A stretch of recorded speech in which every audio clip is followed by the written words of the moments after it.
ఇక్కడ లేటెస్ట్గా వరదలు వచ్చినాయి. అంటే హైదరాబాద్లో సముద్రం ఉందా, ఆ సముద్రం మొత్తం హైదరాబాద్ ముంచేస్తుందా అన్న లెవెల్లో వచ్చినాయి. ఈ వరదల్లో ఇంత పెద్ద భారీ నష్టం జరిగితే, ప్రజలు చచ్చిపోతే కేసీఆర్ సరిగా పట్టించుకోలేదు. పట్టించుకుంటే ఇంకా చాలా బాగుండేది. కళ్ళ ముందు చాలామంది చచ్చిపోయారు. కళ్ళ ముందే టీవీ లైవ్లో కూడా కొట్టుకెళ్ళిపోతున్నారు. కేసీఆర్ ఏం చేస్తున్నాడు అని చాలామంది ఇది ఉంటుంది, ప్రజలందరికీ చేయాలి కదా అని. 100 సంవత్సరాల కిందట నిజాం పరిపాలించేటప్పుడు ఈ హైదరాబాద్కి వరదలు వచ్చినాయి. ఇంతకంటే చాలామంది, 100 మంది చచ్చిపోయారు. నిజాం గారు ఏ ఒక్కడిని పోయి కాపాడాల. ఎందుకంటే వరద హైదరాబాద్కి వచ్చుద్దని ఎవడు అసలు ఎక్స్పెక్ట్ చేయడు. ఎందుకంటే సముద్రం లేదు. హైదరాబాద్ దగ్గరలో పెద్ద పెద్ద నదులు నుంచి పొంగడానికి కూడా ఏమి లేవు. మూసి కూడా ఎండిపోయి ఉంటుంది. మన నేను పుట్టిన తర్వాత చూసిన మూసి ఎప్పుడు ఎండిపోయే ఉంటుంది.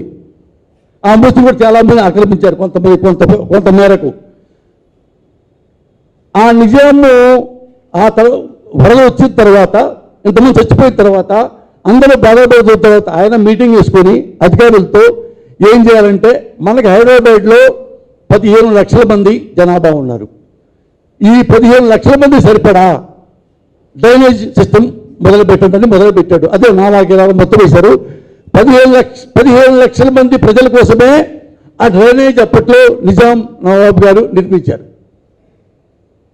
ఇంకా వరద వచ్చినా ఇప్పుడు సరిపోతాయి అని చెప్పి.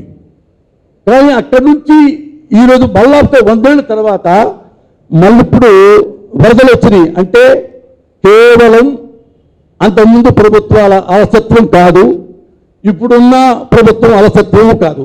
ఎందుకంటే ఏదైతే నిజాం నవాబ్ గారు నిర్మించారో నాలాలు డ్రైనేజీ, అందులో సగం దాకా ప్రజలు కబ్జా చేసుకున్నారు. ప్రజలు కానీ, చోటా మోటా నాయకులు కానీ అనంటే ఎవరైనా కానీ చూడండి, నాల ఇంత పెద్ద నాల ఇంత అయిపోయింది. చాలా ఇళ్ళు అసలు ఎక్కడ కట్టకూడదో, ఎక్కడ పర్మిషన్ ఇవ్వకూడదో, పర్మిషన్ ఎవరి వాళ్ళు కట్టుకున్నారు.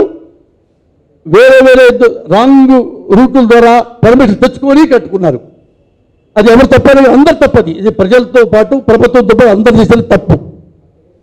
అది ఇప్పుడు కేసీఆర్ గారు సడన్గా 100 ఏళ్ళ తర్వాత వరద వస్తేని నేను ఇంత చదువుకున్నామని నేను ఎప్పుడు ఎక్స్పెక్ట్ చేయలే.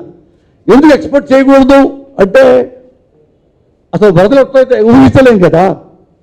కేదార్నాథ్, ఉత్తరాఖండ్ వాటిల్లో వరదలు వచ్చి కొన్ని 100 మంది కొట్టుకుపోతారు. ఇప్పటికీ తెలుసు కొట్టుకుపోతారని. ఏమి చేయలేని సహాయత. దాన్ని చేయాలంటే అక్కడ కొన్ని లక్షల కోట్లు పెట్టాలా. నేల మీద నడవకూడదు, ఆ లెవెల్లో చేయాలి అక్కడ. అట్లా కొన్ని చేతుల్లో లేనివి ఊహించనివి జరిగినాయి. అది ఊహించిందే ఇక్కడ జరిగిన వరదలు. దీన్ని కేసీఆర్ గారు కదా, కేసీఆర్ గారు లాంటి వాళ్ళు 1,00,000 మంది ఉన్నా వరదలను ఆపలేరు, ఎవరూ ఆపలేరు, ఏ కేంద్రం కూడా ఆపలేదు. అట్లా జరిగింది. ఉన్నంతలో ఎవరెవరికి ఇవ్వాలో చేసుకుంటూ, ఎక్కడైనా చెరువు కబ్జాలు చేస్తుంటే ఆ కబ్జాలని ఇప్పుడిప్పుడే తీసేసుకుంటూ, నల్లాలని డెవలప్ చేసుకుంటూ స్టార్ట్ అవుతున్నారు కేసీఆర్ గారు. అందుకని ఈ వరదల గురించి ఎవరు చెప్పినా కేసీఆర్ గారు ఏం చేశారు అనేది సంబంధం కాదని నేను అనుకుంటున్నా, సమంజసం కాదని కూడా.